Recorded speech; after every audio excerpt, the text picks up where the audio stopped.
So this is probably after 18 months that I'm seeing real people in front of me when I'm speaking. Great to be here, as always, at Excel Public School. It was wonderful, a blend of great music, great well-orchestrated dance, very humorous skit. That's what teaching is all about, right? And that's what a teacher is all about. The spirit of a teacher, spirit of any individual is humor, is drama, is great music. It's a dance of our thought processes, well orchestrated. That's what makes you a great teacher when you stand in front of your classroom. It takes me back to, you've all talked about what it takes to be a teacher, what it takes to be a great teacher, and I do come and say the same thing every Teacher's Day every year. So try and be different a little bit this year. Sitting there, it took me back to my memories as a student when I was in school.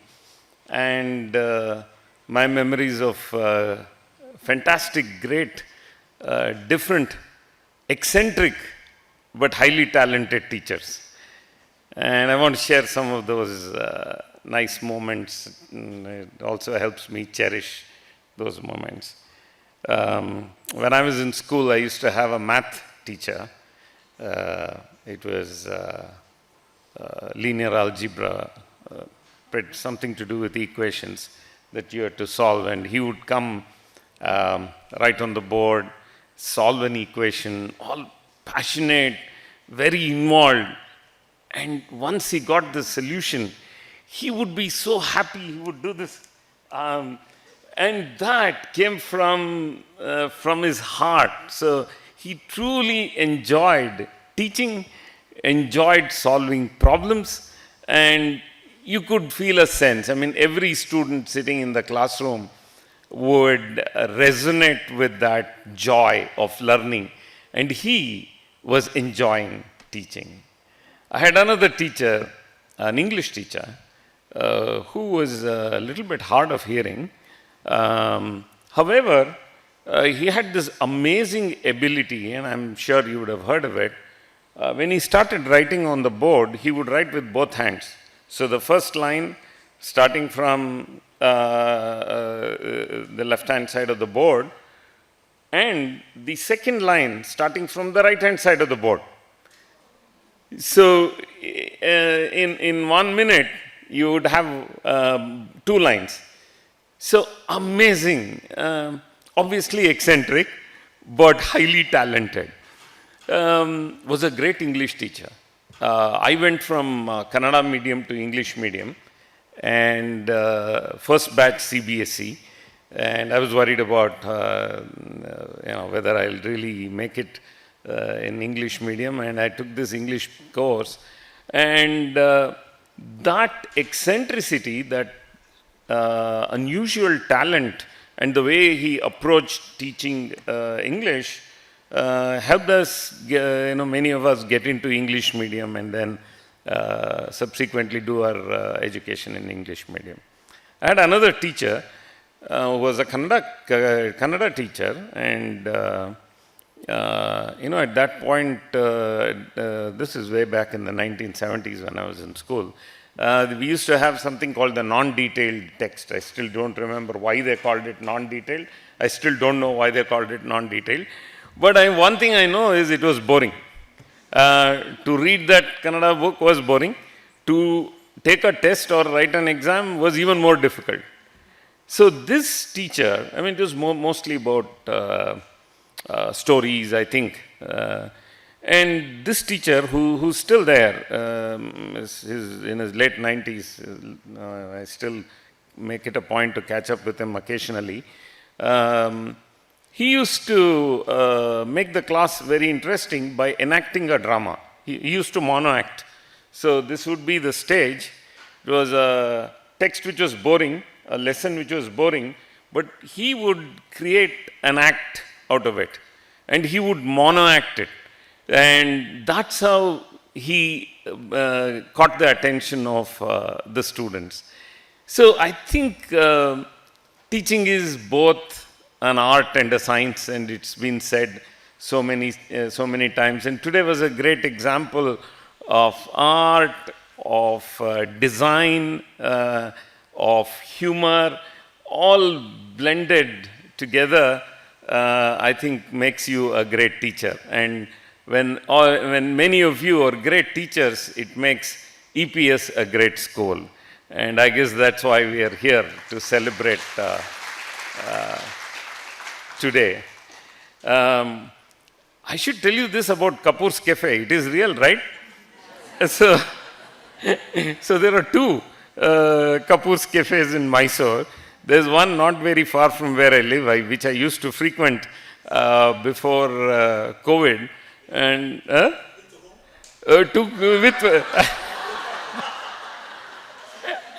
well, I would probably have had occasion to say the same thing, but to my wife. And I can connect that to the earlier part of the performance of skin, glowing skin using red chili paste. So every time I went to Kapoor's Cafe, instead of on the skin, I would have it in the mouth. And it would actually be quite burning until I had that vanilla ice cream, which came towards the end. So I probably would many times start with the ice cream so that it would pre-neutralize the spice which I'm going to get. So that's a very interesting anecdote as well. So thank you. I really didn't plan. I was not even sure I would make it today, to be honest. My father was not too well, so we spent 2 weeks in the hospital, and I was also there. He's fine now. But it did again remind me of the time I spent, the last couple of weeks in the hospital taking care of my father. Is just like your Kapoor's Cafe act. I would pick up the phone and order for a cup of tea, and it would take about an hour and a half for the tea to arrive from the canteen. And finally, when the tea arrives, it's cold anyway. And so you can't drink it, or you have to gulp it down, right? So in a way, this reflected quite a few things, situations that I've been going through in the recent past. But all is well that ends well. We talked a little bit about the challenges that we faced over the last 1.5 to 2 years. The pandemic, it hit, it's hit us at a very unexpected time, made times uncertain. The uncertainty is still not gone. It appears that the COVID pandemic is waning, but you never know. There's so much of speculation. People talk about a third wave. It's all speculation. We don't know. However, you've all done a great job even during the pandemic, and when it peaked twice, you all still made it. The first challenge was going online, obviously. And as I said, we are all used to speaking to real audience and real people. Suddenly you are asked to speak in front of a camera, and you don't even know if somebody is listening to you or not. Like somebody said, they could actually switch it on and go away somewhere. It's very difficult to keep children's attention to a screen. And when you don't have your peer group, and when you are not able to see and interact with your teacher. So very challenging, and it's wonderful to have seen all of you adapt quickly, even though it has its own limitations. Teaching online, learning online sounds nice. Use of technology sounds nice. I've always been a champion for use of technology in whatever, in music, in education, whatever it is.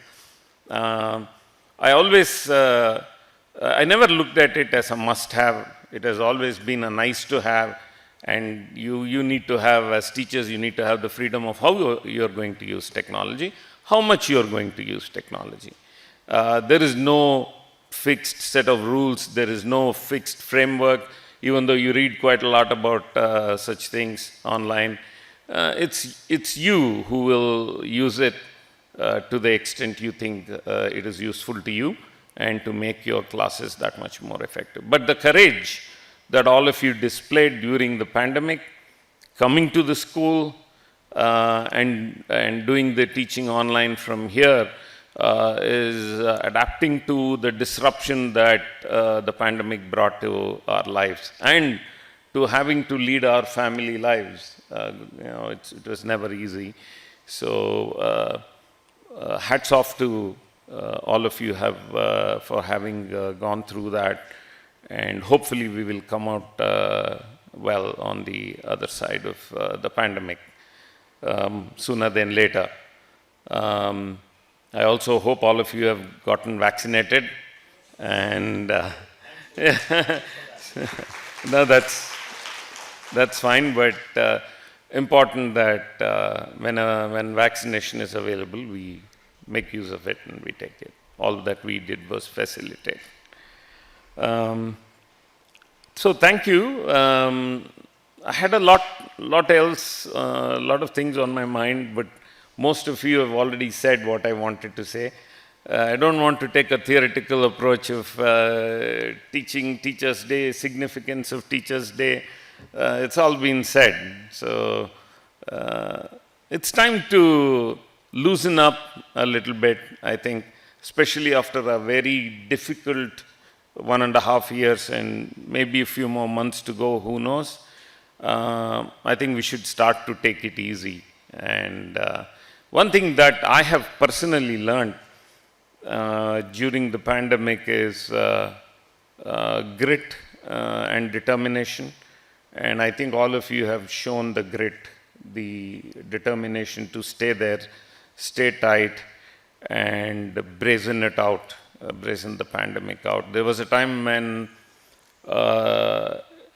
pretty much everybody in my family was infected with COVID. And looking back, I'm surprised how I could bear with it. So there was a grit, there was a determination, there was a sense of courage, maybe an more than necessary element of being bold. But I think it helps the way we are brought up, the way we are educated. I owe a lot of what I am saying today to my teachers in school, my teachers in college. Even though I have never been a teacher myself, I owe a lot. In fact, I owe 90% of what I am able to do today to my teachers. I mentioned only a few of them. There are many more. I'm sure you would have come across many more funny incidents. I used to have a great teacher who taught me computer architecture. I have to tell you this story. So he used to keep walking from one side of the stage to the other side of the stage when he was teaching us computer architecture. This was when I was in engineering. And whenever he spoke, he would spit quite a lot. So the first 2 rows would always be empty. So we would, as students came in, we would occupy the last row first. So there was this class alone where students would not come late. We would want to be early because we can get the last row first. So, a great teacher though, but then, those are things that we will always cherish and have fond memories about. All great teachers, and there's so much we would have learned from all of them. I have so many such stories. Someday, I hope I can write a book about it. And I'm sure you also think the same way. So thank you very much for having me here today. I also missed the last Teachers' Day. I think we had one, but it was online. Virtual, yeah. Yeah, I was virtual. That's because I had family members who had COVID and I didn't want to be a messenger. So thank you very much. Enjoy your day. Lighten up your moods. Let's, bear it and hope that we will defeat the pandemic. Thank you all.